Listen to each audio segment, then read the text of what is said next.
Ready?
Okay, good afternoon to everybody.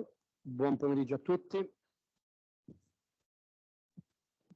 We are going to speak in English today, the session, and there should be some translation and some subtitle in Italian.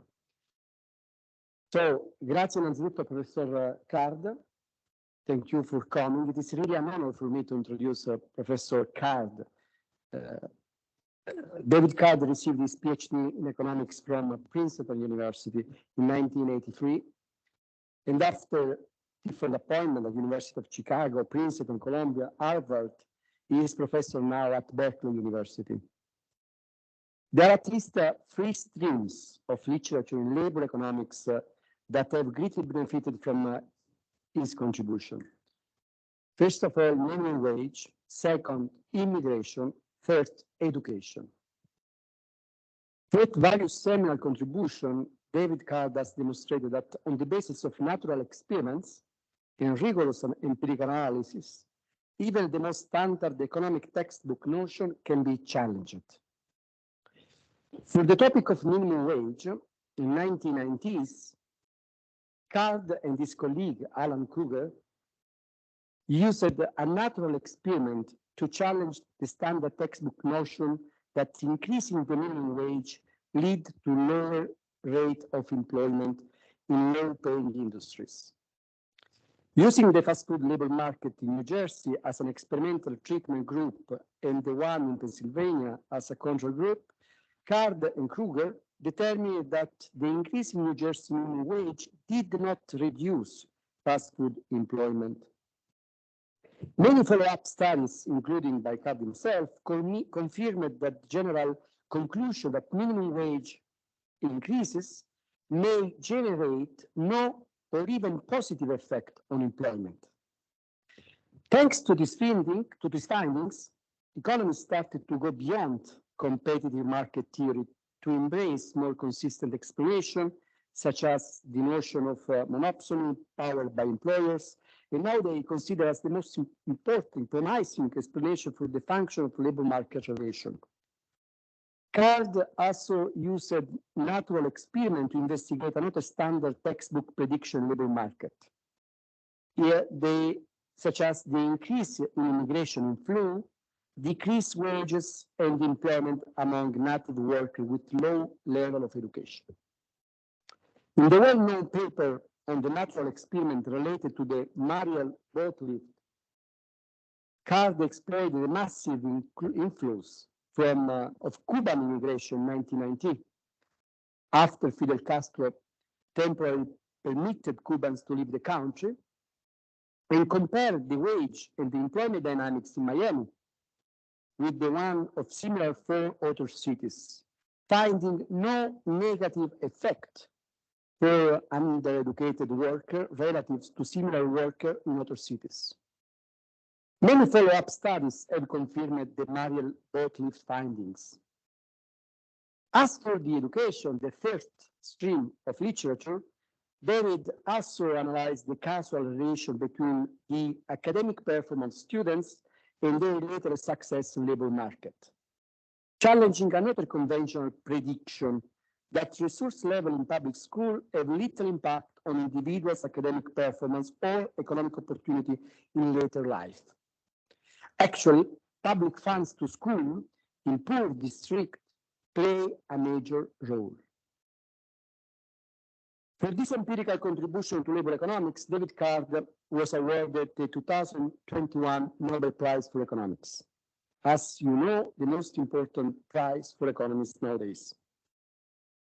I also wish to warmly thank David Card for his second visit to INPS, since he also participated in 2018 and is in this beautiful venue as a keynote speaker for the first Visit INPS workshop with a lecture on the use of administrative data for policy evaluation.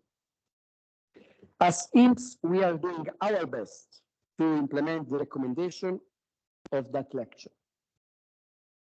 In the INPS research department and in the visit program that I have strongly supported during my mandate, an endless list of policy evaluation have been carried out using natural experiments and the most treated econometric technique in order to contribute in Italy to an evidence-based policy approach. Today's lecture is on a topic that is really at the core of the Italian and European economic debate, the minimum wage. Thank you for accepting our invitation, David, and the floor is yours.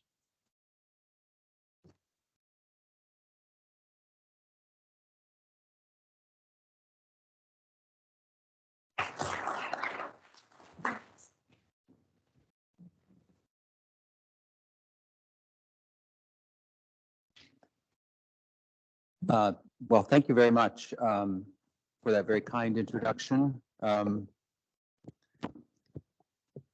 When I get these introductions, I always think that I should bring my mother along. And it's a great pleasure to be here at INPS. I have benefited in many ways from contact with INPS. Most recently, one of my PhD students, Alessandra Finizia, was a Visit INPS scholar a couple of years ago and wrote a very powerful paper actually about productivity of public servants working for INPS. And it's been published in the a very prestigious journal and very helpful for her career. So I'm very grateful for that assistance. So I'm going to talk today about evaluating minimum wages. What do we need to know? I should say that I did a lot of work on minimum wages like 30 years ago. So I have been following the literature, and many of my PhD students have done follow-up work. Most recently, one of our students from Berkeley, Attila Lindner, who's now at UCL in London, has done a lot of really interesting studies, including work that I'll be showing a little bit of.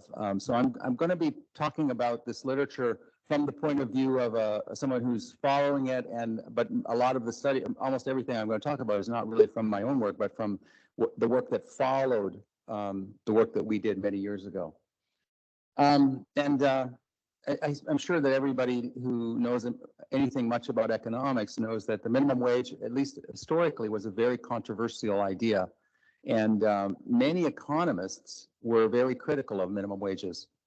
And actually, when I was an undergraduate, there was a paper that we were all supposed to read by a famous economist named George Stigler, who also won the Nobel Prize. And in this article, he basically said, well, if you have a minimum wage, it's going to be all bad. You're going to have, first thing that's going to happen is everybody who earns less than the new minimum wage, or almost everybody who earns less than the new minimum wage will lose their jobs. He thought that was completely obvious that that would be true.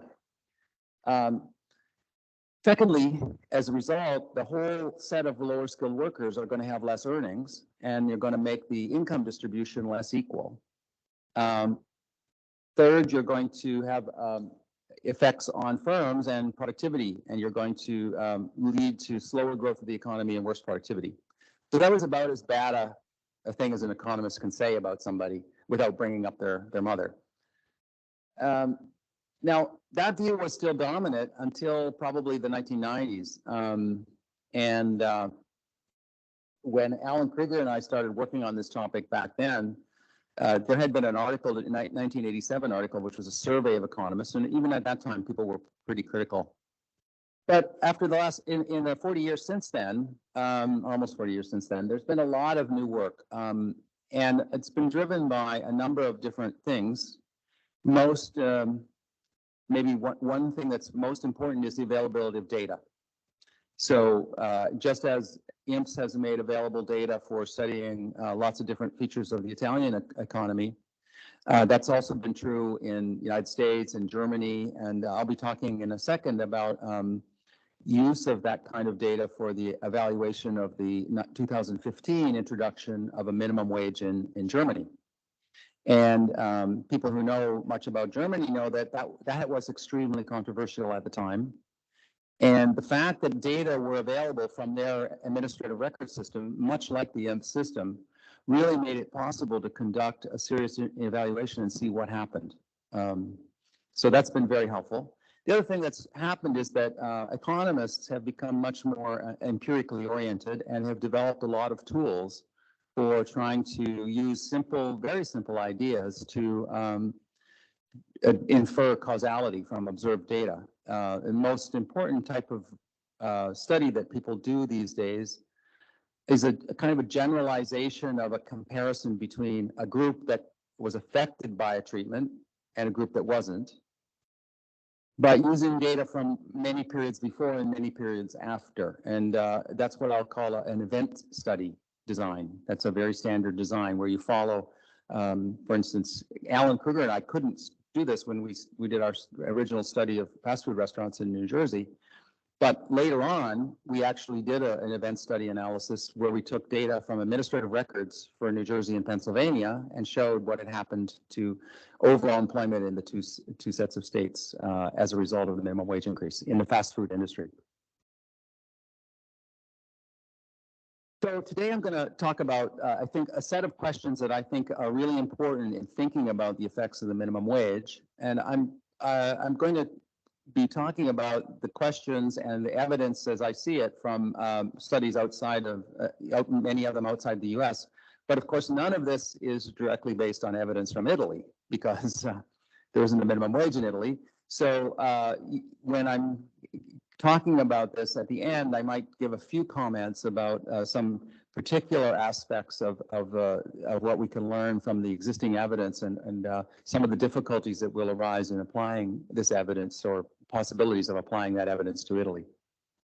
So these are the questions. First of all, the effect on wages. Secondly, the effect on employment. Third, the effect on earnings. So in English, earnings means something different than wages. Earnings means the total amount of money you take home from your employer. So it's a combination of the hourly wage or monthly wage and how much you work. And then family income, which is very important for understanding the way that a change affects basically the well-being of people, because almost everybody's well-being is really fundamentally determined by their family circumstance, not so much by their individual. Then I'll talk a little bit about prices and finally effects on firms. And I think any kind of evaluation, even a theoretical evaluation or an empirical evaluation, would want to cover these topics if possible to really get a better understanding. So I'm going to explain a little bit about what I know has been done so far and what are the kind of questions that have come up. So let's start with wages. Now, as I mentioned, when George Stigler wrote his famous paper in 1946, he didn't have any data. George was a theorist. And so to him, it seemed obvious that if you have a bunch of workers And let's suppose that you're earning 600 euros a month in your job, and somebody sets the minimum wage at 700 euros.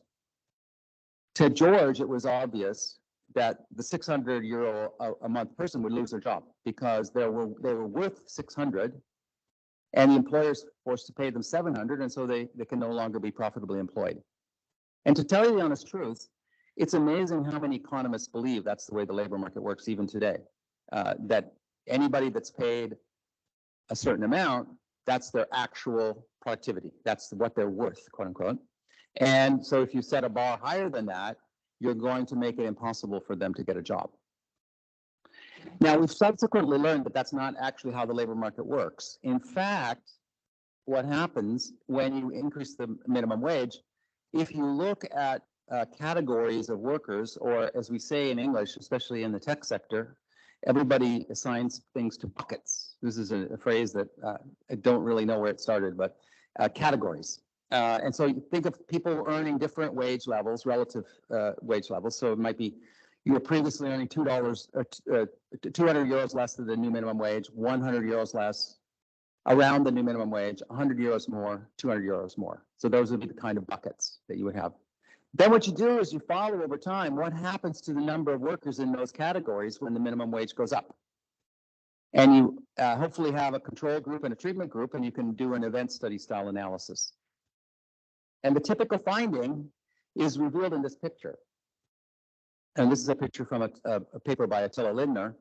So I start with a bell-shaped distribution representing the distribution of wages before the minimum wage is imposed.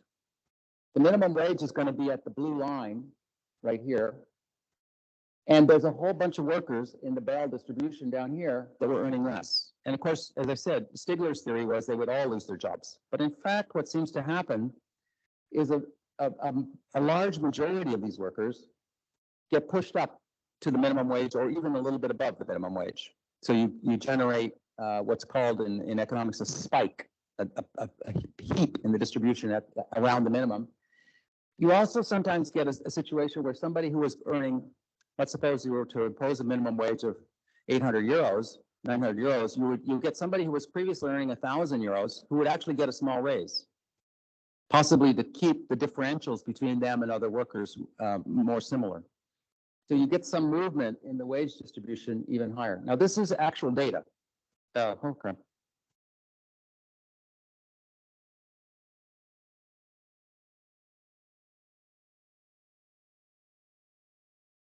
This is actual data. I apologize. I was kind of hoping for a bigger screen.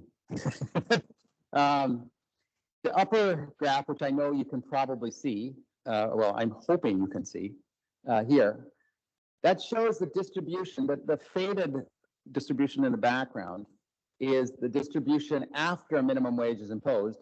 The brighter one in the foreground is the distribution before. And this is data from Washington State, which is a state in the west side of, it's sort of the state a little bit above California, where most importantly, Microsoft and Amazon are situated. So it's a fairly high wage state, and they imposed a fairly high minimum wage some years ago. And what happened is, in fact, this is the changes in the distribution. So this is an analysis of the changes associated with the pre and the post here. And so you lose workers in these lower categories. So the number of people earning less than the minimum wage goes down substantially. Now, it's important to remember, usually, even in administrative data, there's a lot of errors. Okay, I'm probably not telling anybody who works at INPS anything new. There's mistakes in the data, and there's also reasons why somebody can earn less than the minimum wage, even though we think they can't. So you don't get perfectly rid of the low minimum wage people, but you get a huge increase here. And in fact, in this study, almost all of the losses were compensated by the increases in the next two bins. So that in fact, in this analysis, the net gain and the net change in employment was slightly positive, not negative. So these people didn't all disappear, they got a raise. Here's another study. Now, this is more relevant, I think, for the Italian context. This is from Germany. This is by Christian Dussmann, Udo Schoenberg, Attila Lindner in a recent paper. And here's the problem in Germany. Germany, like Italy, is a country where everybody's paid by the month. And employers don't actually keep track of your hours very well. And no one knows what their hourly wage is. They all know what their monthly wage is. And the administrative data is very similar to the INPS data in that it captures how much you earned per day last year. So in that kind of setting, it's kind of fuzzy what somebody earns, but you can take people who are earning approximately less than the new minimum. The new minimum came in Germany at 850 euros per hour. Okay. Now remember, it's kind of peculiar because, as I said, no one in Germany is paid by the hour, but that's where it came in. And this graph here, these two lines here, are measures of if you were earning, like say you were earning 7.5 euros per hour in 2013 or 2014, what would happen to your wage over the next year? Okay.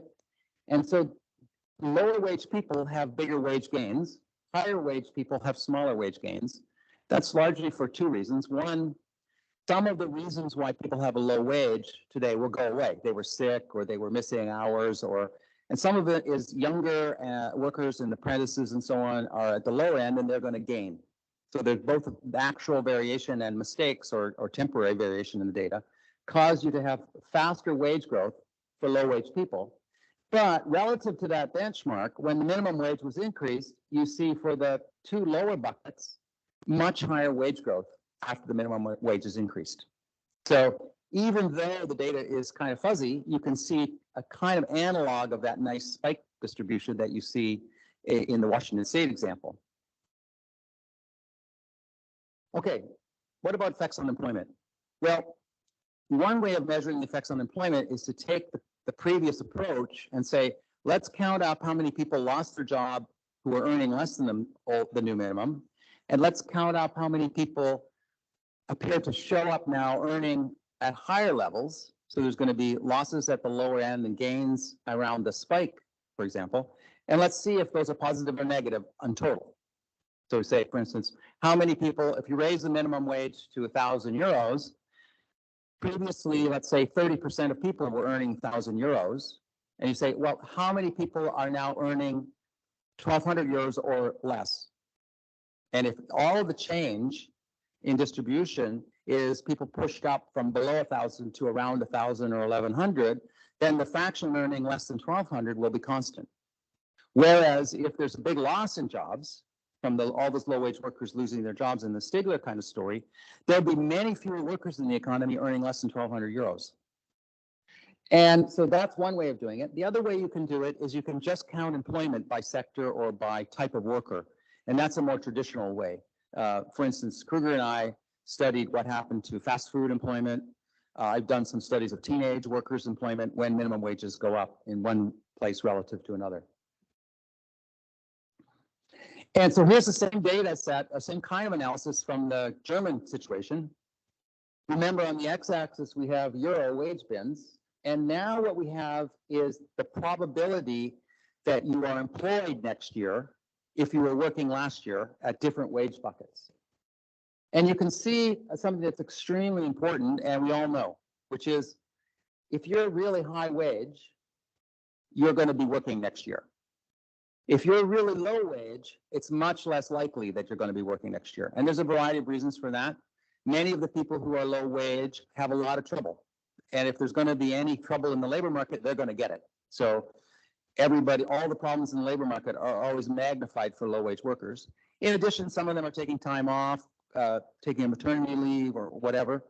So you get a pattern where low wage workers have lower probabilities of being reemployed next year, independent of minimum wage. So that's the pattern you can see in this graph for 2014 and 2015. Okay, there was a nice pattern. What's relevant then is what happened after they imposed the minimum wage, which is in 2015 and 2016. And you're looking for evidence that in those years, low-wage workers do particularly poorly. That's what Stigler would predict, or do about the same. That's what I would predict. And you can see that, in fact, in this case, they do about the same. right? So there wasn't any evidence of losses in the reemployment rates of these low-wage workers in Germany after they imposed the minimum wage. Now, it's pretty interesting to read that paper because one of my former PhD students, Christoph Schmidt, was the chief advisor to Angela Merkel, and he was very opposed to the rise in minimum wage. And he said the main reason was because he was concerned that there were going to be big job losses in the eastern part of the country, which is much lower wage. And so in the paper, they have analysis of this type of diagram by part of the country. And that's going to be very important in any setting to make sure, even though on average there seems to be okay, you want to make sure that there isn't a differential impact in maybe in the low wage regions. This is an empirical distribution from a meta-analysis. A meta-analysis is where this is one of the most painful jobs in our field. You have to read other people's papers. And I've done it a few times. You have to read other people's papers and pull out of them an estimate of what was the elasticity of employment with respect to the rise in the minimum wage. And this is a distribution of those effects from a paper by Dale Bellman and William Wilson. And the distribution of these estimated effects is surprisingly symmetric, and that's zero there. So there's some negatives, there's some positives, and it's centered at zero. And so they do an analysis and basically conclude that a good estimate from the previous literature is a zero, at least as far as, now most of these studies, in fact, all the studies in this meta-analysis are from the US labor market. And you wouldn't necessarily say that those should apply in other contexts, but that's the kind of evidence that's available. Okay, what about effects on earnings and income? Well, this is quite important, as I said, because if you're thinking about family well-being, it's going to revolve around family income, okay? And at the individual level, you can look at their total earnings last year. That's actually ideal for a study with administrative data because a data set like INPS is collecting annual earnings. So we can measure that with the INPS type data more easily than we can measure an hourly wage. As I said before, though, one problem is that's going to kind of smooth out. You don't see spikes in the distribution of quarterly earnings, or at least very, very rarely. So you need large samples and you need fairly big minimum wage increases to make this work.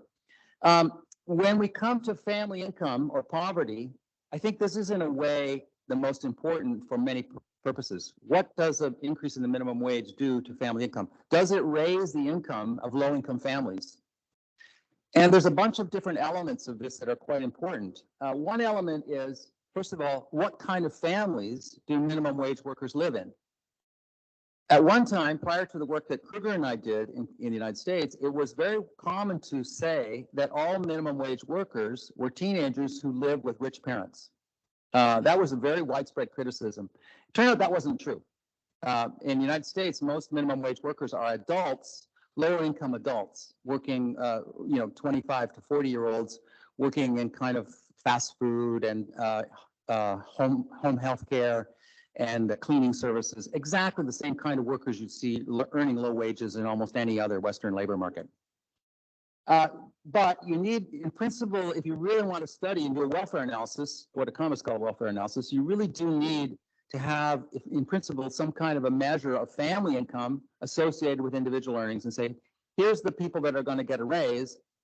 What's their family income situation? Is this a well-targeted increase or is it a poorly targeted increase?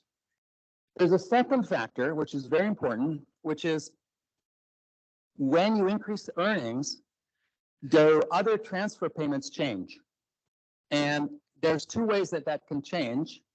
In some settings, for instance, if some members of a family are receiving means-tested transfers and other members of the family get higher earnings, then transfers to that family will fall.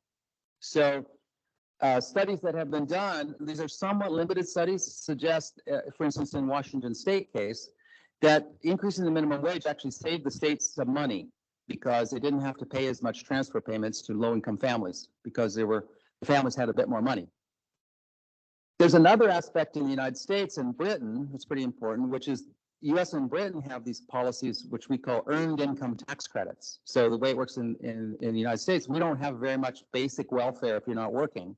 But if you work a little bit, you get substantial incentives on top of the wage bill. And in a US type setting, if you increase the minimum wage, you get some people who have stronger incentives to go into work because now they're eligible to get more from the EITC. You get others who are fading out of the program. So you can get an increase or a decrease in family income as a result of an increase in earnings, even if the minimum wage doesn't have any employment effects.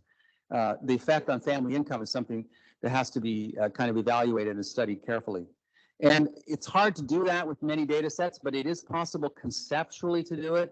At least, so sometimes if you can't, people don't have data, they can kind of use pencil and paper, we used to call it, to kind of figure out what the estimated effects would be. This is analysis from Aaron Dube. So he divided, you might be seeing the same kind of pattern here. He divided families by the ratio of their family income to the poverty threshold. So the United States has an absolute poverty threshold, which is based on the size of your family. It's pretty modest. So a family of 4 would need, by that standard, needs to get around $18,000 a year to be considered out of poverty. And so we've got on the x-axis different buckets. And this is the group that's below 1, 0.5 to 1. That's extreme poverty. They're earning less than the poverty line. 1 to 1.5 are people who are just above the poverty line. And these are the elasticities, the estimated responses of the fraction of people in that category to a rise in the minimum wage. And he was pooling a lot of different data from different state increases in minimum wages. And in his setting, he found that there was reductions in these fractions of low-income families. Not much effect beyond about the 1.5 of poverty, which makes sense because that's pretty much the kind of level of income you'd have if you were earning minimum wage. So Aaron's results, which are amongst the earliest on this topic, suggest that there could be an effect on poverty. In my book with Alan Kruger back a long time ago, before most people in the room were born, we tried to study this. The data that we had available at that time were much thinner than this. We saw indications of this pattern, but not as strong as Aaron's results. So there's relatively little evidence here, but it's an important topic. And there's some research from Britain on this topic that's quite relevant. Okay, prices.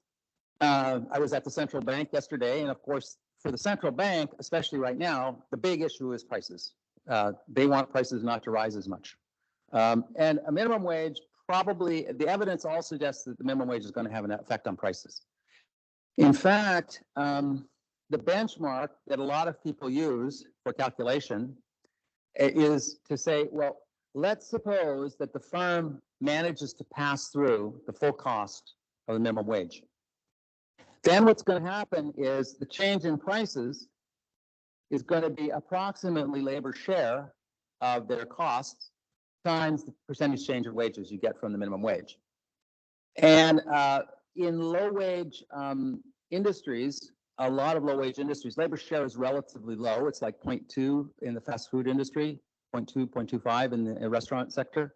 So you're expecting, if you think the minimum wage increase is going to increase wages of lower wage workers employed in the restaurant and accommodation sector by, say, 15%, you might be expecting prices in that sector to rise by 15 times 0.2. So not a large effect, but definitely an effect. And the best evidence on this comes from a paper by an old friend of mine, Orly Ashenfelter, actually my thesis advisor, and co-author on many papers. And Orly has been studying for many years because he likes to eat at McDonald's, prices at Big Macs and McDonald's restaurants. And one advantage of that is a Big Mac is a Big Mac. Actually, a Big Mac is not exactly a Big Mac. Big Mac is a little different in France than it is in the United States, but it's relatively constant. And they have 50,000 observations at the store level over a huge sample of increases, and they get very consistently an elasticity of about 0.2 for minimum wage increases, which is totally consistent with labor share. Now, I'm often asked, if you think that the minimum wage a rise in the minimum wages doesn't cause employment to rise, fall, then you must be thinking about non-competitive models. And if you've got a non-competitive model, like a simple monopsony model, when you raise the minimum wage, they're going to increase employment. They're not going to hold it constant, they're going to increase it. So what's going on here? Well, that analysis of a simple monopsony model is very incomplete because it's thinking about a single firm facing an increase in the minimum wage with a stable supply curve to that firm. The better model for this kind of analysis is a monopsonistic competition model. People that are a little bit older will have seen monopolistic competition models where you think of each firm as having a supply curve if all of its competitors hold constant, and another supply curve, more inelastic, if all of its competitors change their behavior. And what's relevant for a minimum wage increase, for instance, in the hotel industry, is not the supply of labor to a single firm holding constant everybody else's wage, but the other kind of supply curve when everybody else has to raise their wage as well. And in a lot of models, that supply curve is virtually vertical. So you can get in a monopsonistic competition model, an increase in the minimum wage has very little effect on employment, but it leads to full pass-through of wages. And so I think wages to prices. And so I think that's a kind of a simple model that would probably be useful in thinking about minimum wages, at least in settings where wages are not currently being constrained by the minimum wage or by some other wage floor. So that's kind of the model that we would use in the US. Finally, effects on firms and investment. This is pretty important again. I know that people are familiar with the fact that I've done a lot of research on minimum wages and don't find such huge negative effects of minimum wages, but I always like to point out that I grew up my father was a self-employed businessman, farmer, pretty conservative guy, wasn't too happy about having to pay higher wages. And one of my uncles was the owner of a very large number of McDonald's stores. So I've always had some concern about the other side of the bucket, which is, if we raise wages, are we going to drive the firms out of business? Now, there's different models of that. If you're thinking about, for instance, the hotel business, any particular hotel doesn't want to raise its wages, but if everybody else has to raise their wages, it's a little bit different story. The demand curve facing the hotel sector as a whole is much different than the demand curve facing one firm if it raises its prices.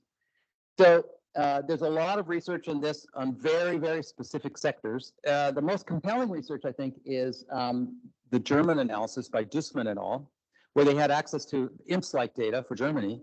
And what they showed was, we've already seen there wasn't a net loss of jobs for low-wage workers in Germany, but what there was a reallocation of jobs.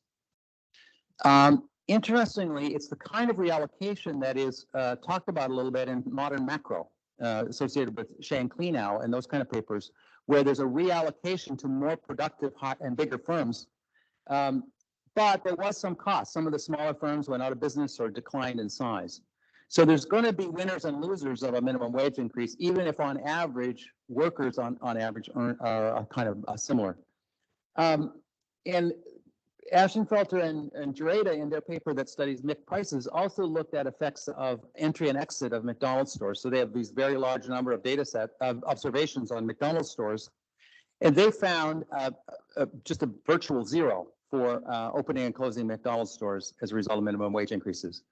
So I think the evidence, at least for the kind of smaller minimum wage increases, like in the German case or the US case, is on average, this isn't necessarily so bad for business. Although in the German case, I think you would say there was possibly some evidence of some firms that lost. The less productive, smaller firms might be affected and cause a reallocation of work, which might be productivity enhancing for the economy. Okay, so perfect. Here's my conclusions. First of all, administrative type data and good research designs have really led to a massive improvement in what we know and can think about studying about minimum wages. And that isn't just true in the US, it's been true in UK and true in Germany. Attila has a paper on minimum wages in Hungary. A couple of people have worked on minimum wages in Brazil. I would urge people that are thinking about minimum wage context in Italy to look at the Brazilian studies, because Brazil has a large informal sector. Some of the same problems that face places with some informality. And the minimum wage varies a lot it's a national minimum wage, but its bite is much different in different parts of the country. So that's quite an interesting venue for study. And the other cautionary tale I would make is that the settings really probably matter. So it's really difficult to know exactly what's going to happen. And so people who are trying to evaluate the effect of a minimum wage need to know quite a bit about what's the situation before wage increase takes effect. And one thing that I mentioned briefly, and let me just end with this, some of the implications of a rise in the minimum wage are different if currently lots of employees, lots of low-wage employees are receiving, are at the minimum wage already, or are receiving the lowest wage they can under a sectoral bargaining agreement. And so research that one of my colleagues and friends, Ana Ruth Cardozo, has done in Portugal, where that's the case, is probably quite relevant, because in Portugal, everybody is covered by a sectoral agreement, and quite a few low-wage workers are pretty close or even at the floor for their sectoral agreement. So when a minimum wage comes in and pushes up the floor, that means that you don't get these monopsonistic effects. The firm is already taking wages as given. And so you need to think through the analysis of that setting appropriately. But I think there's a lot of evidence out there, and there's a lot of good ideas in the recent literature that can be used in other contexts. So let me stop there and take questions or comments, I guess, first.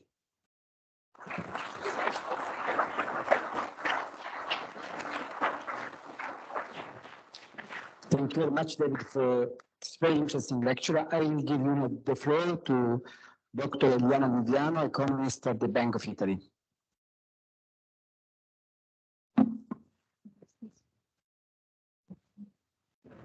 Thank you. Thanks to the organizer, Professor TRIDICO, Professor CHECCHI, and of course, Professor Card, for giving me the opportunity to discuss the minimum wage, which is a very hotly debated issue in not only in Italy, of course, but at the international level. And of course, what I try to do is just to analyze some of the topics that have been touched by Professor Card within the Italian context. I didn't know. I didn't have a look to the presentation of Professor Card, but I think that I was quite lucky. So what I'm going to do is to try to discuss some of the topic that he has dealt with. So the first thing that I believe we should. Oh, sorry. Before this, let me stress that I'm here just to express my personal views only. Why do we need a minimum wage in Italy? It was in the first slide, but the first slide was substituted quite quickly. So it is I think that there are important questions that we have to deal with before start thinking to the minimum wage and how to introduce it in Italy. The first one is, do we need to limit monopsony power of firms? And in some sense, Professor Card has already answered to this question.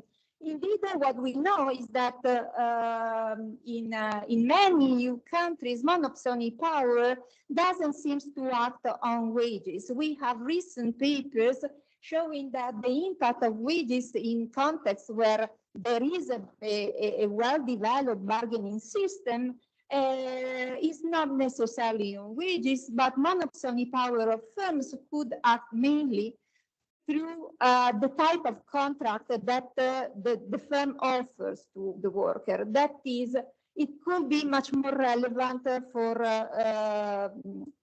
that is, monopsony power tend to increase the probability that the worker receive a temporary job contract with a given wage, which is not necessarily low. So the main effect is on this.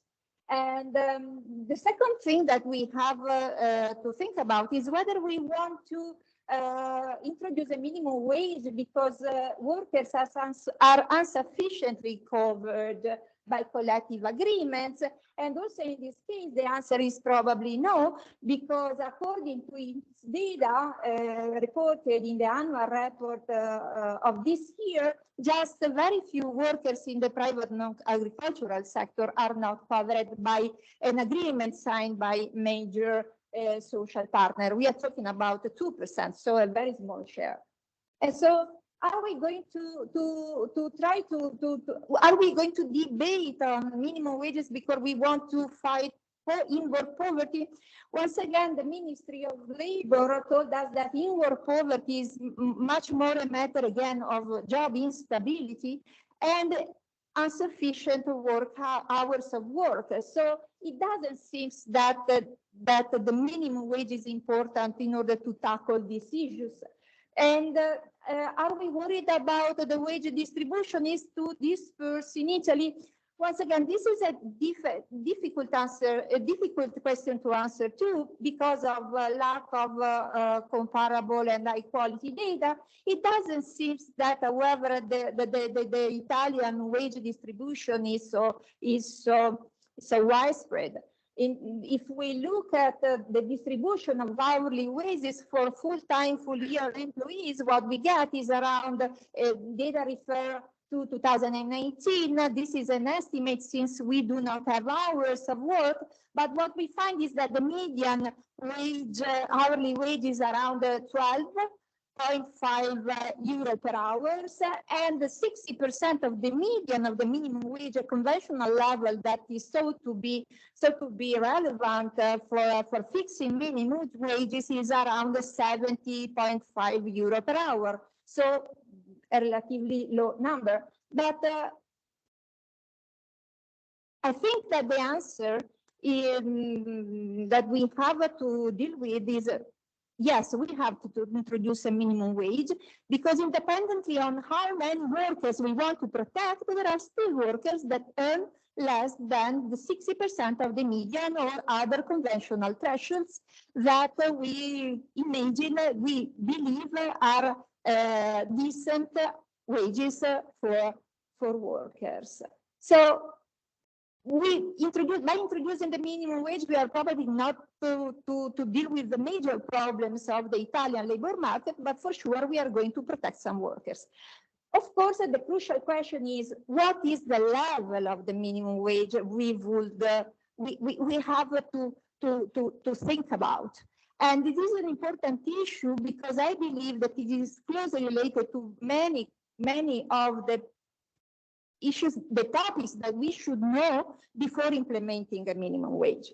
The first, so what I'm going to deal with are just 3-4 broad questions about collective agreements, employment and reallocation, undeclared work, and price pass-through, in order to understand whether a too high minimum wage can negatively interact with these 4 variables.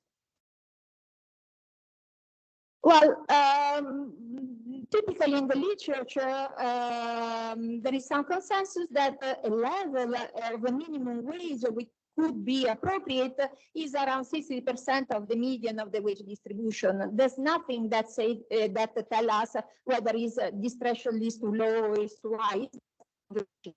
And if we look at Eurostat data on minimum wages, these are monthly minimum wages, well, we find that above 60%, there are only few countries in this slide, Luxembourg and Portugal, whereas the other ones are below this threshold, around 50%, both in France and in Germany, at least in 2019.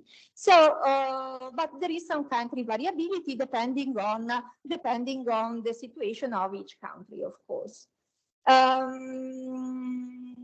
So, the first question we should try to understand from a practical point of view, from a policymaker point of view, I think is whether it is preferable to impose a minimum wage only on workers who are not covered by a collective agreement, or whether to set a minimum wage which could be valid for everybody. And in this case, there can be interaction with collective bargaining, since minimum wage, as shown by Professor Katz, leads to an increase in the distribution of wages. Sensiz and Linner and others in 2019 find that the largest increase is on wages that are just above the minimum. Other studies, for instance, on Brazil and Monnet find positive effects on the entire wage distribution.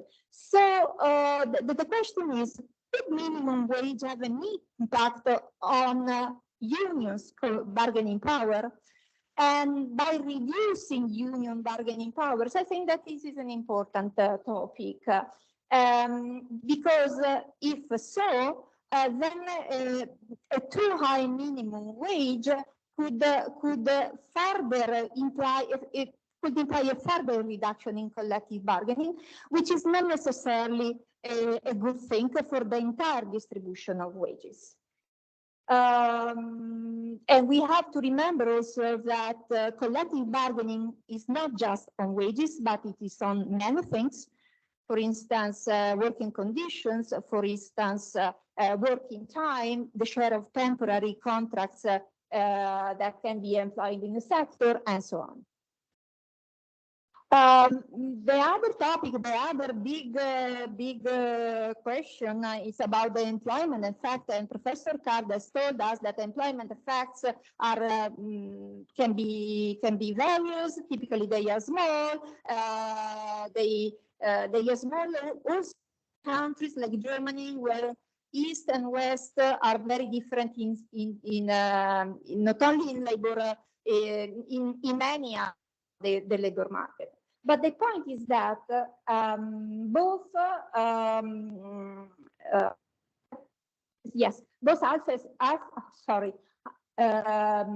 Halfeld and others in a recent paper about Germany, and Dasman and others, and again Engman and Moser in Brazil, find a rather null employment effect, but some reallocation. And we have to remind that reallocation means that a worker loses her job and then has to find another job in a higher paying firm. And from an economics point of view, reallocation is a good thing, right? Because it's going to improve macro efficiency. But typically workers do not like reallocation. They do not like to be fired and to have to move to another firm. And I think that as an economist, we should deeply think about the costs by a worker who is going to lose her job.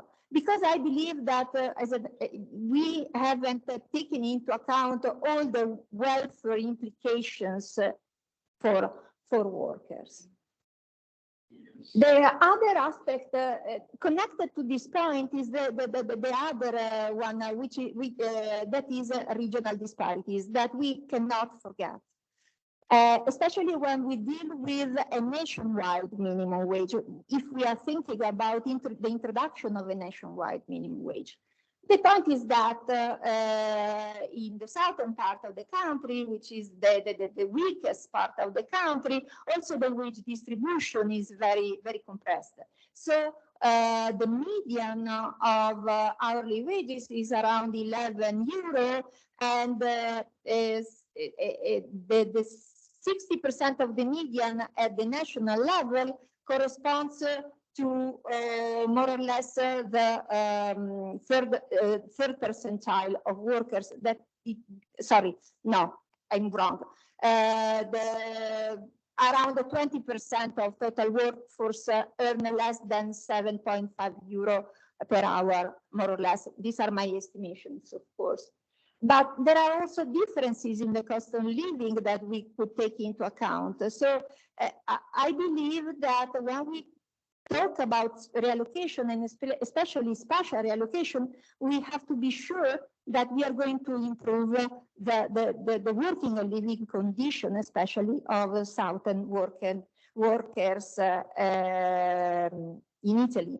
Also because spatial reallocation, as the one found in Germany, could lead to desertification of some rural areas in the south. Together with regional disparities, there are also differences in firms' productivity across regions.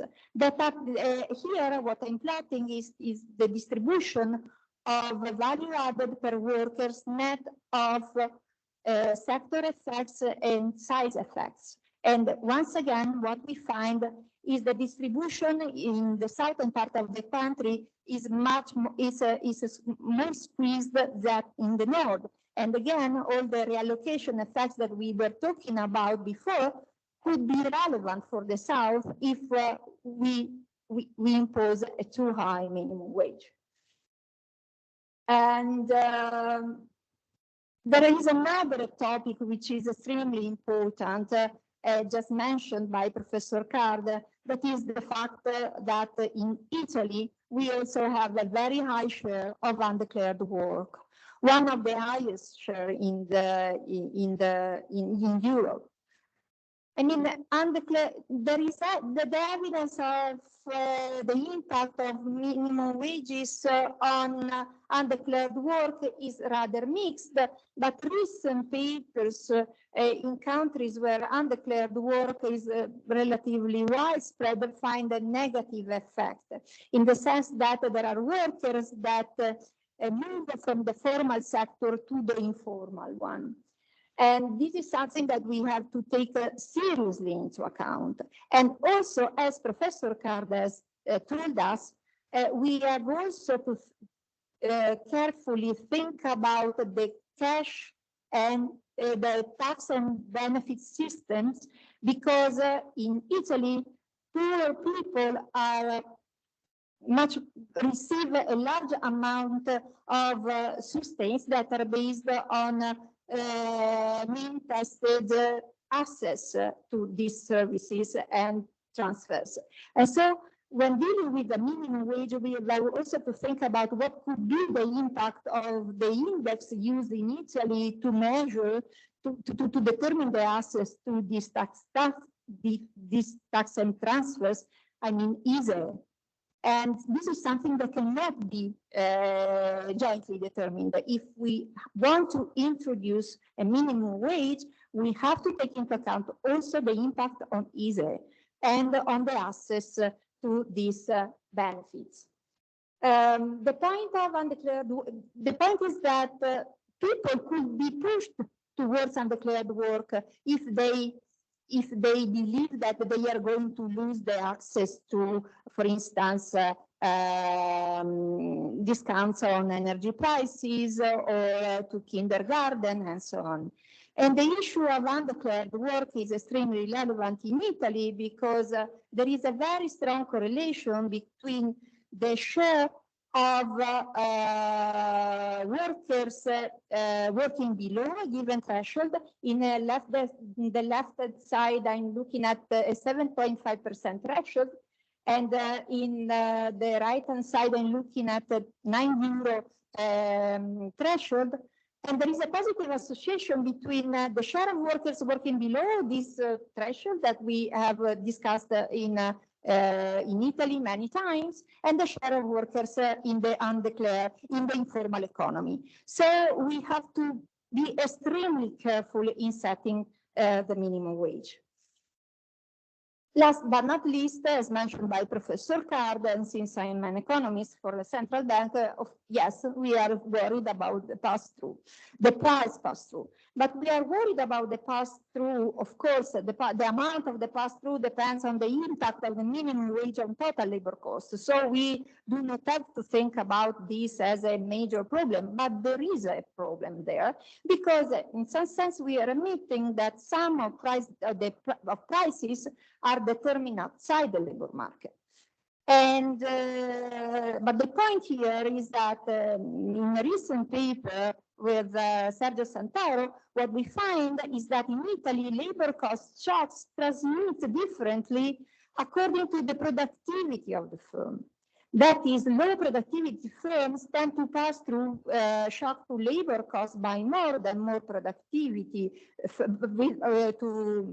more than high productivity firms. And since again we have differences across areas with respect to productivity, this is another thing that I believe we should seriously take into account, especially because when we set the minimum wage, as I said before, we are determining some kind of shock outside the labor market. So my question for Professor Cardi is, who should set the minimum wage in Italy? The government, autonomous bodies, councils? I don't know whether there is international evidence on these topics and different, let's say, attitude of different bodies. But with this last question, I thank you all, thank the organizer, and I stop here. Thank you. Grazie, thank you very much. Now, the floor is to Professor CHECCHI from the University of Milan and Director of the Research Department at INPS. Thank you, Professor Card, for your introduction. I will try to raise some empirical issues which are relevant for the Italian debate. The first question, I also have a sentence about what I'm going to say is not involving INPS, but it's just my personal opinion. The first thing is how many people are involved. Viviana has been working on private sector full-time, full-time, full year. I've been citing from our annual report, but if you can read the first table, you will see that there is approximately 1 million of workers who are wage earners in agriculture, another million or less than 1 million of people who are caregiver or servants, then the other 15 million are wage earners in the private sector, and another 3.5 million in the public sector.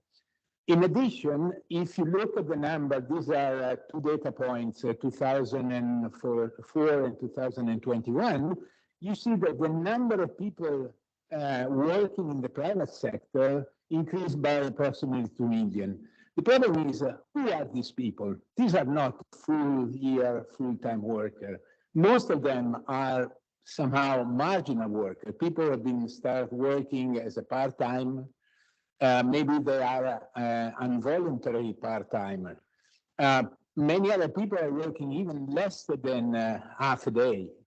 Most of them are occasional work. So the first question is, if the minimum wage is going to cover the entire work population, we should focus on the segment which are the weakest one in the labor market. And the second table are calculations that we have done in the research department, setting different thresholds. The problem with finding what is the relevant threshold, as Eliana has pointed out, is the problem of what is the wage you take in order to define the median. Because if you take the total earnings of a person, you get included the 13th and the 14th wage that typically people earn, and then you get one threshold. So the table is ranging between 9 and 7.7, and the fraction of the workers who are covered or would be covered by a minimum wage at that level changes a lot.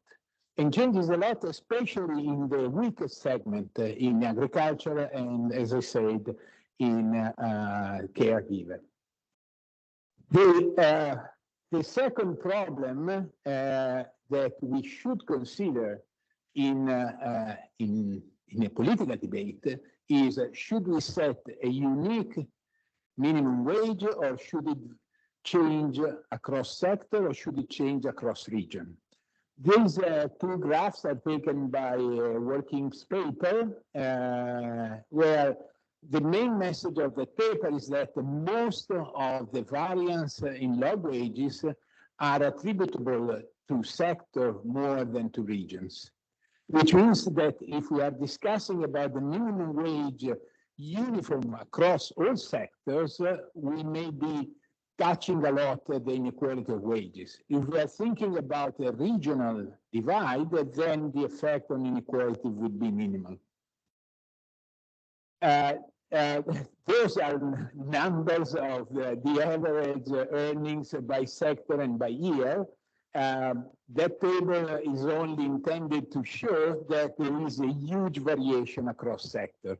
So we must be aware that when we speak about a minimum wage, which is uniform across the country and across the sector, we are really hitting only few sectors, in particular restaurants, hotels, and I mean, you can't read, and even I can't from here, but if you read what is the level, you would get that message. Then there is another issue, that is who is protected or would be protected by a minimum wage. This is a study we have done in the annual report, is the distribution of the entire workforce, including agriculture and caregivers, by centile of the distribution and the composition of the population. And as you see, to the left-hand side, you have the lowest wages, and most of them are young people and women. So again, a uniform measure actually is protecting or hitting only a subsegment of the population. The same table is delivering the same message. There are the average earnings by age and by gender. But let me point to another issue. This is a growth incidence curve. On the horizontal axis, you have different points in the distribution, and on the vertical axis, you have the rate of change of the wage corresponding to that position over a period which is depending on the two lines, whether we do include or not include the public sector, but is the last 5 years. And what you see there is that most of the people which belonged to the poorest fifth of the distribution, they have been experiencing a decline in their earnings over the last 5 years. Why? Most of it may have to do with the hourly wages, but most of these come from the reduced worked hours. So if I would put an issue on the debate, the issue should be that we need not a minimum wage, we need a minimum amount of hours. We have an historical experiment, which is in France. The minister, I think it was Aubry, they introduced a minimum amount of hours for any work contract, which was 24 hours. Obviously, there were a lot of derogation. If the single worker would ask for, it could be exempted by that minimum amount. But the problem of the lowest tail of the distribution in Italy is not a problem of the hourly wage, in my opinion, not opinion of INPS, but it is an issue of the hours. Another point which is interesting from a political point of view is that if you raise the hourly wage, in a sense, you are raising the contribution to the pension system. And in the long run, this will translate in a limited or a reduced number of poor pensioners. This is an exercise which has been conducted by our group of statisticians and is in the annual report. We have taken the contribution to the pension system of the youngest cohort, starting people, I remember, I go by memory, but these people were born between 1965 and 1980. From that exercise, we found two things. The first thing is young people do not work full time. They have unemployment spell or reduced work hours, which is a problem of limited contribution in a defined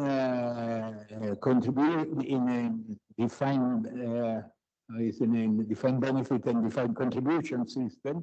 The pension will be computed over the amount of contribution. So if you work less hour and if you work with low wages, obviously in the end you will get a lower pension. If you artificially raise the wage of these people, what you get is that higher, under the assumption that the level of unemployment is unaffected, which according to the empirical evidence is the case, then you would be experiencing higher contribution. The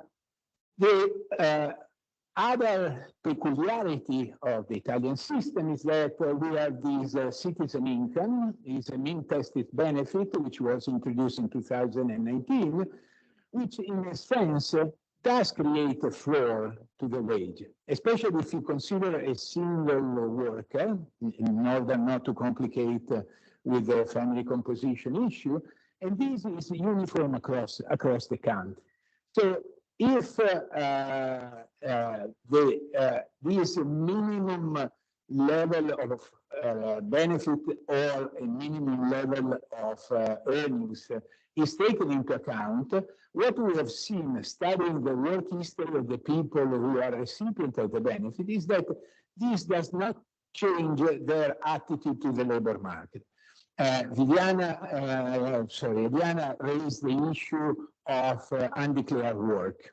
And this is a typical problem of our country, but if you assume that this behavior will remain constant over time, then we may expect that the minimum wage will not have a strong disemployment effect, because the labor market attachment of people is a relevant problem for them.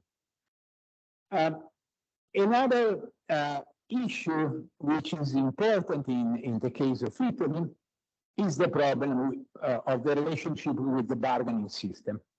That table, which is also unreadable, you find that from the left to the right, the fraction of workers and the number of contracts divided by the number of people who are covered. So in the first column, you have the number of contracts and the number of workers who are covered by contract who cover at least 100,000 workers.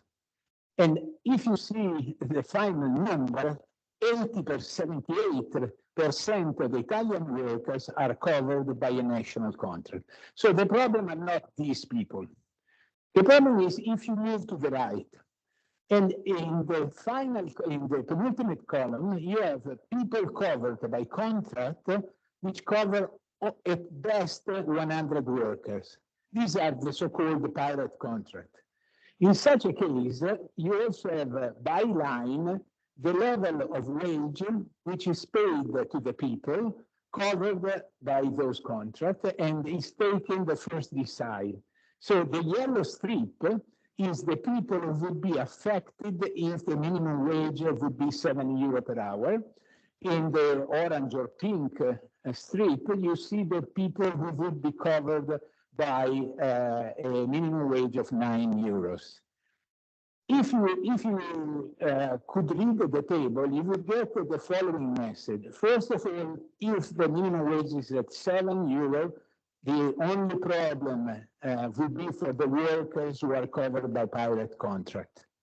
If you take the orange strip, then the problem becomes a huge one, because the union in such a case would be affected in their kind of activity, because a large fraction of workers will fall into this area. So if I can summarize, this is my last slide, if I can summarize what would be, in my view, the problem in the discussion of a minimum wage, the first one is to define the boundaries. And my suggestion is let's do an experiment. Let's choose one or two sectors. let's introduce a minimum wage there and do observe what is the worker reallocation or the disemployment effect. The second one is the final question by Eliana: who should set the floor? Because obviously, so far, unions and judges do take as a silent wage the wage which is prevailing in the contract. But if we leave such a system, because when there will be a minimum wage, obviously that will be the relevant wage, then there are two alternatives. Either it is a bilateral entities who set the wage, or it should be set by the policymaker. I don't see other alternative. The third problem is the problem that unions are raising in the Italian debate. That is the problem of who should sign the contract. We know that this is a huge debate. The unions ask for only the national representative to be entitled to sign the contract. The problem is to define what is a nationwide representative union, but I think we cannot solve the problem of the minimum wage if we don't tackle that problem. The fourth point has been already discussed by David and by Eliana. We need, if we want to set a minimum wage in terms of hours, we need good data on worked hours. No one in Italy by now have good information about the worked hours. Either we set the minimum wage in terms of monthly earnings or weekly earnings. Otherwise, we need such an information. A fifth point is we need to define sanctions for non-complier. What would be the punishment? They should be fined. We should raise the severance payment. But in any case, if you set a law, you need a definition of what happens when the norm is not applied. Finally, there is another typical problem of the Italian situation, that is the boundary between being an employee or being a self-employee. Because we know, we have seen in the past, during past labor market reform, that many employers who want to pay a low wage to an individual, they ask them to become freelancer. And this is a way, an easy way, apart from the illegal work, this is a legal way to evade the norm. Thank you.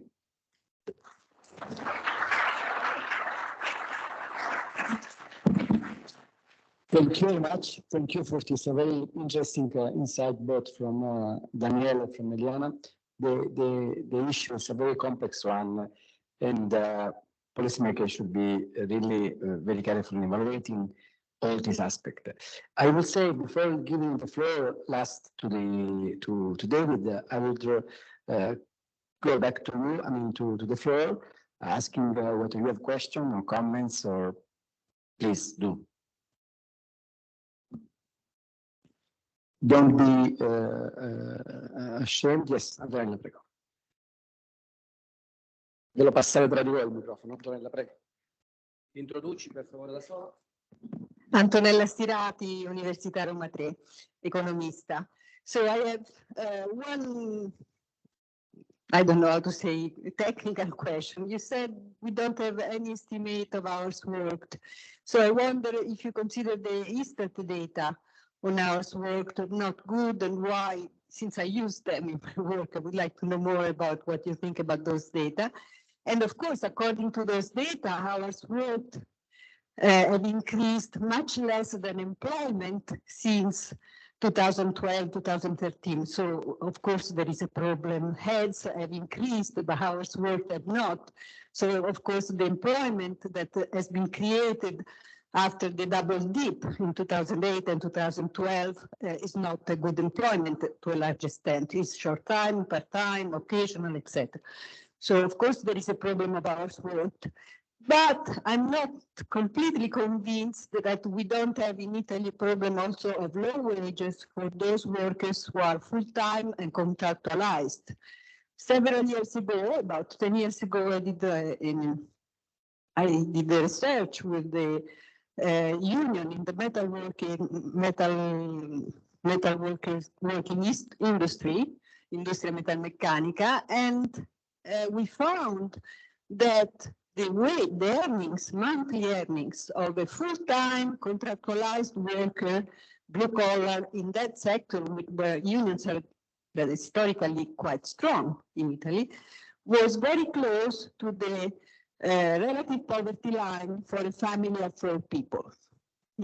So moving from one child to 2 children would imply for these workers if there was just one income in the family to fall into relative poverty. Okay, so I think there is also a problem even for full-time contractualized workers, especially since in some sectors they earn much less than in the Industria Metalmeccanica. Thank you.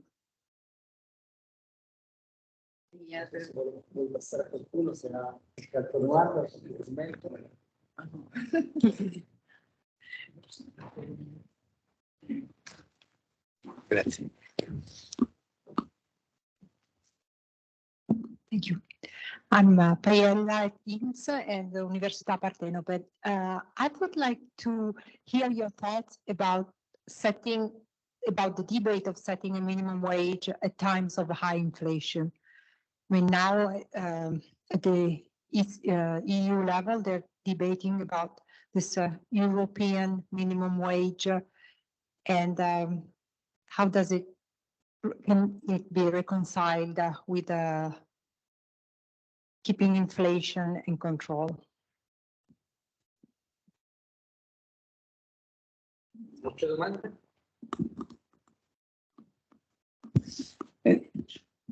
I think on INPS, just a question about like the keynote and the others stress the fact that the minimum wage can foster reallocation, no? And reallocation can foster growth sometimes. And since in Italy it's 20 years that the productivity is not increasing, so maybe I was wondering whether a change in the way setting rules can force some additional reallocation instead of the wage moderation that we had in the last 20 years that have increased the number of low productivity firms and so on that could benefit from the wage moderation scheme that we had. So maybe the minimum wage could be a way to change the rules and to foster productivity, the reallocation of firms and economic growth.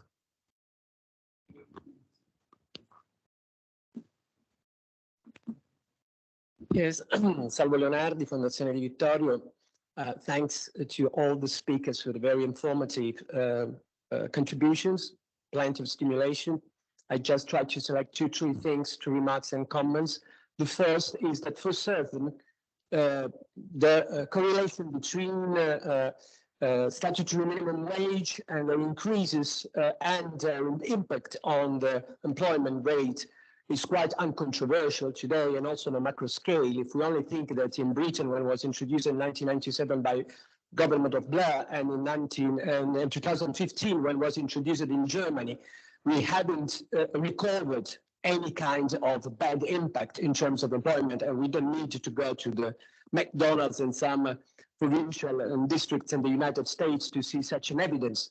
The problem is that whenever it is in force, the statutory minimum wage in Europe, and as you know, it's 22 states, member states or 27, we all know that with a couple of exceptions, namely the Portugal and France, the so-called Cates index, that is the ratio between the median and medium and minimum wage, is overcome just in these 2 countries 60%. In all the other countries, despite all the efforts and recommendation, all the countries with the statutory minimum wage are low and significantly below that threshold. That means that in itself, statutory minimum wage doesn't guarantee at all the fact that poverty, in-work poverty, low pay at the workplace is solved.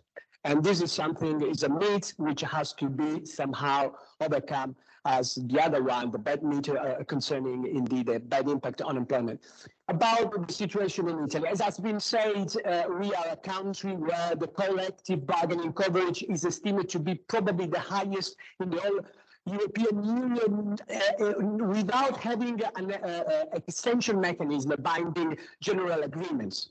We are the only country with Denmark and Sweden, the only two countries who were missing both a statutory minimum wage and extension mechanism. This doesn't exist in any other country in Europe, and despite of that, we have a coverage which is estimated between 80%, that is the minimum of the minimum, and also 100% at least in firms with more than 10 employees, and this doesn't exist in any other country. We are also the country in EPSEC with the highest percentage, with the highest trades index, which is estimated around 80%.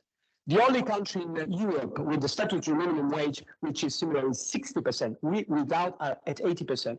So this, of course, is also a matter of medium and median, but minimum in itself.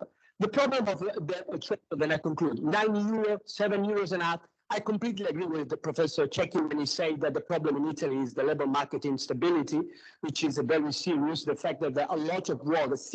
We have 3 times the number of involuntary workers than the rest of the European Union. That means that we have many part-time. And this, of course, at the end of the day, at the end of the month, at the end of the year, doesn't allow people to reach that level that to exit from poverty offer. But this is not a problem of the collectively agreed working hour, which indeed is when it is bargained by comparatively most representative unions and employers association, is also widely overcome. We can have in Italy a collective agreement which have been signed by the most representative unions, which are below illustration, because we have also to say what we mean when we talk about 7.5 or 9 euros per hour. Because if we include in that the monthly amount, which consists in the 13, as was said by Professor Cech, the 13 monthly, the 14 monthly, what we call the trattamento di fine rapporto, I don't know in English exactly the expression, which is a portion. We are everywhere with 2-3 exceptions, namely those who work for the vigilance, and another couple of examples. Also the multi-service collective agreement, which is supposed to be the worst of the worst. We have calculated that we are close to 10 euro per hour, all included. So the real problem in Italy, and I've really concluded, is firstly, we have to reduce precariousness, because as long as we have such many part-time, and this is a problem also in Germany. In Germany, they realized that, for example, in the construction sector, there was an explosion of part-time, which was never happening. And the trade unions in Germany are asking for, they have 10 times our inspectors in Germany, 10 times our inspectors. And they are asking for increasing the number of inspectors. So we can do as in Norway. We can, for example, introduce, as Professor Cechchi said, in a couple of sectors where there is a huge risk of having undeclared or irregular work, to introduce form of the wage extension. This is, for example, the proposal of Professor Tiziano Treu, or and just to respect our Italian tradition of the primacy of collective bargaining as a tool of fixing minimum wage, to do as in Austria. Austria is one of the 5 countries, like in Italy, where we have this. And in Austria, you can organize campaign where you say, in Italy, no one can be paid less than 10 euros per hour. And this doesn't require necessarily to be something, and I really completed, to be done by law, but can be done also through collective bargaining campaign and of awareness. Thank you for your attention. Thank you.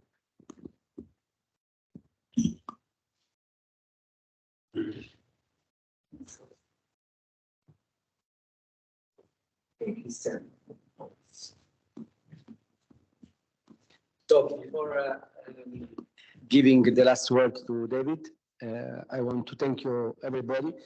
I think that today we realized that there is an issue of working hours, length of working hours. There is an issue of low paid, as the Commission of Labor Ministry was as well declaring. We, in our estimated attempts, we evaluate around 4.3 million of workers accumulating all labor contract, full-time and part-time, 4.3 million of workers below 99 euro gross. And this makes an issue both for part-time job or mini job as in the German tradition and for as well full-time job. There is an issue, of course, of sectors where these jobs are more focused. And these are tourism, restaurant, hotel, accommodation, health, meaning service to people, logistic. And these are the most important sectors which attract low-paid job and as well mini jobs, meaning part-time jobs. So there is an issue of precarious job and there is an issue of low-paid jobs. And as Daniele was saying, that the minimum income does not have an impact on challenging labor market dynamic.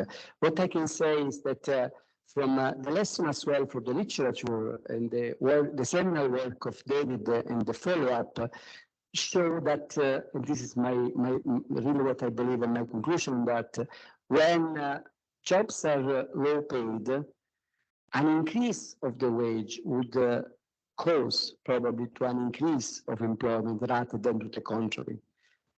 So David, I will give you the last final word to conclude and to try to answer as well to the comments which were raised in the floor, and I will say thank you again as much as you can, yeah? Yeah, please.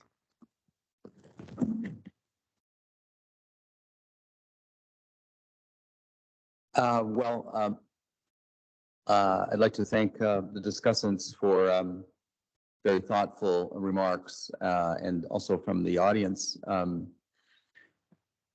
I don't really feel that I am informed about enough of the details about all the intricacies of the Italian labor market to really address a lot of the questions that came up. I think the lesson that I've learned over the years from empirical research is, especially in the labor market, is that it's really important to have research done by people who know what they're talking about, and have that be openly available and commented on by other people, so that there's not a monopoly of the data resources. And so, since I don't really know what I'm talking about, I'm not going to really be able to address questions. I hope that that the discussion today has really raised some of the open questions, questions like, are there union contracts which are setting wages that are so low that they really are ineffective, or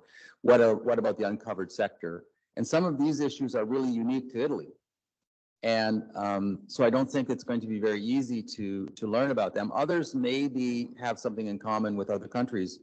And I would urge younger researchers and people actively involved in labor market research to really grab those questions and try and make some progress. But at the end of the day, the decision about minimum wages, or really any policy, is really a value decision. It's not, and I've always taken the position that economists don't have the unique role in making a value decision. We can tell people our best estimate of factually what we think would happen under alternative scenarios. But at the end of the day, there's almost always winners, losers, potential winners and potential losers that we're not entirely sure about. And different people feel very differently about that. And so I think it's our job, my job at least, to say, first of all, I don't know the Italian institutions well enough to really comment on most of the very detailed and thoughtful remarks that were made. And secondly, that to encourage people to really, that should be the agenda. And hopefully people can use the INPS data, some of the other data sets that are available and can be brought together with the INPS data to provide new insights on this. And hopefully in the near term, we will be in a better situation to address those questions and have a open discussion about all the different nuances of this issue. So I thank you very much for inviting me, and I hope everyone has a good afternoon.